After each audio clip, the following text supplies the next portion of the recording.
Hi hello namaste welcome to BVR TV official మిత్రులారా నేను మీ బీవీఆర్ రావుని.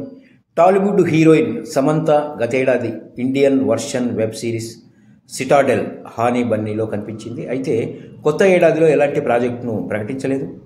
ఒకప్పుడు దక్షిణాదిలో స్టార్ హీరోయిన్గా ఎదిగిన ఈ ముద్దుగుమ్మ టాలీవుడ్లో రీఎంట్రీకి మాత్రం నానా తంటాలు పడుతోందట. తెలుగులో అవకాశాలు రాకపోవడంతో తన సొంత బ్యానర్లోని మా ఇంటి బంగారం పేరుతో ఒక సినిమాను నిర్మించబోతోందట. అయితే తాజాగా సమంతను ఓ అవార్డు వరించింది.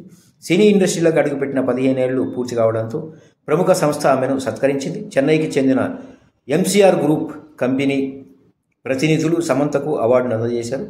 బిహైండ్ వుడ్స్ గోల్డ్ అందించే హాల్ ఆఫ్ ఫేమ్ అవార్డుకు ఆమె అర్హురాలని చెప్పి ఆమెకు అందించారట.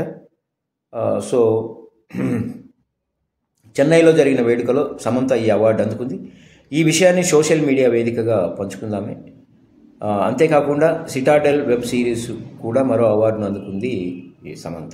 కాగా సమంత 2010లో అక్కినేని నాగ చైతన్య సరసన ఏ మాయ చేశావే అనే సినిమాతో తొలిసారిగా ఎంట్రీ ఇచ్చింది. ఆ తర్వాత పలు సూపర్ హిట్ చిత్రాల్లో నటించింది. బాలీవుడ్ అగ్ర హీరోల సరసన నటించి ప్రశంసలు అందుకుంది. సమంత చిత్ర పరిశ్రమలో అడుగుపెట్టి 15 ఏళ్లు పూర్తి కావడంతో అవార్డు అందుకున్నారు.